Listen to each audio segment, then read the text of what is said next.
Hi students, in this chapter we are going to learn about fluids and mostly liquids that we see all around us.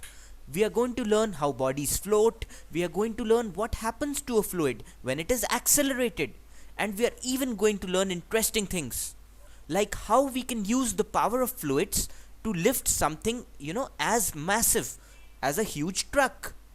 We will learn about all this and more in fluid mechanics. So first of all, let us try to understand what a fluid really is. A fluid is a substance that continually deforms when a force is applied tangential to its surface, no matter how small this tangential force is. What does this mean? You see, if you take a solid like this and if you apply a force tangential to its surface, something like this, what will happen? The solid will get deformed, isn't it? It will offer some resistance to the force you apply, isn't it? See, if you apply a force on the top of this block towards the right, the block will tend to stop your force, isn't it? It will resist your pull. Or if you apply a very large force, the block will break, isn't it? Something like this. On the other hand, a fluid is a substance that cannot withstand any force tangential to its surface, no matter how small that force is. So in this case, you saw that the solid first resisted the force, isn't it? So a fluid does not resist tangential force. It cannot withstand tangential force only. So whenever a force is applied tangential to a fluid, it changes its shape so that the force becomes normal to the fluid. Understood? In general, fluids are liquids and gases. So, you cannot apply a force that is tangential to the surface of the water. Understood? If you apply a force that's tangential to the surface of the water will change its shape. This is the definition of a fluid. A gas or a liquid, that is. Let us now, move on further and understand many aspects of fluid mechanics, the science of fluids. In due time, we will also try to apply forces on fluids. Then you will understand better why fluids can withstand only tangential forces. The first concept we need to study is the pressure inside a fluid. Now, why must there be any pressure inside a fluid? Like, if you look at this point inside a fluid, why should there be pressure here? The pressure inside the fluid is because of its molecules colliding with their surroundings. If you consider a plate A like this, inside a fluid, in that case, the molecules of the fluid apply a force on it from the left side and from the right side, isn't it?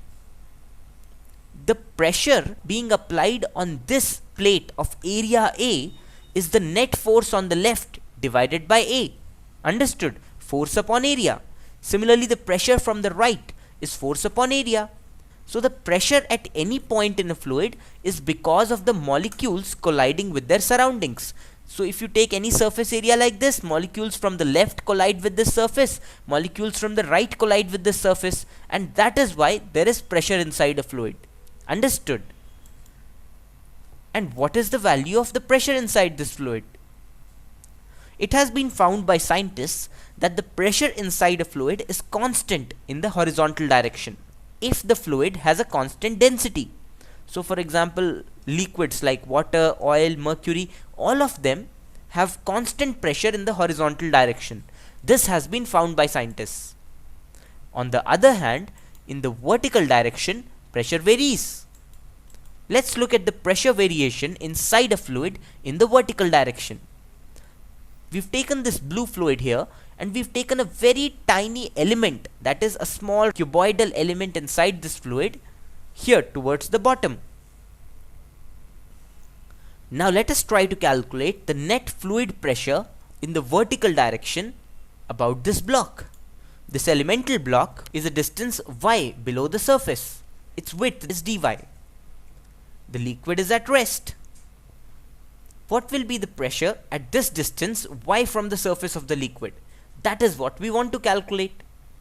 To calculate that, let us balance the net force on this cuboidal element in the vertical direction. In the vertical direction, a pressure P is present at a depth y from the surface. So the net force in the vertical direction on this small element is P into A, where A is the topmost surface area of this element.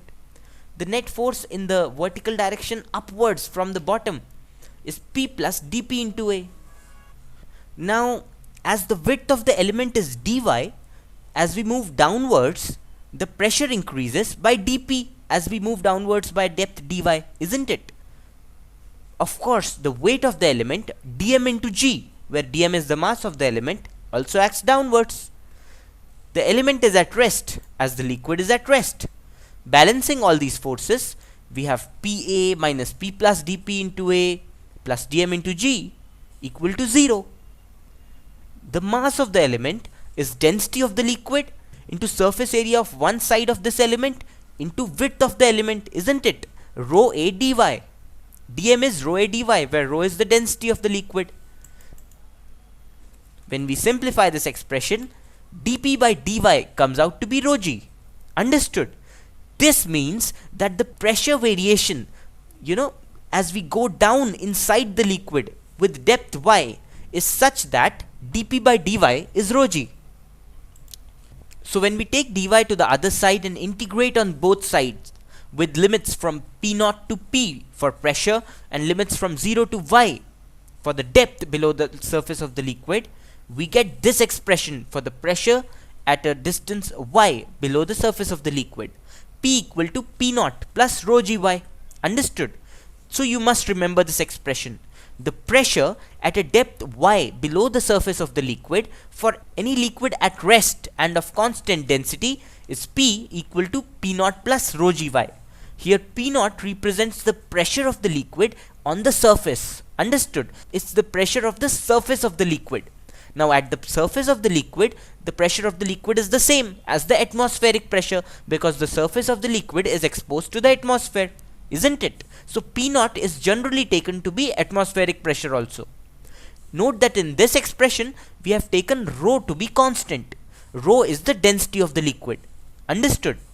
If rho was not constant, when we integrated on both sides by taking dy towards the right side, then we couldn't, directly integrate dy.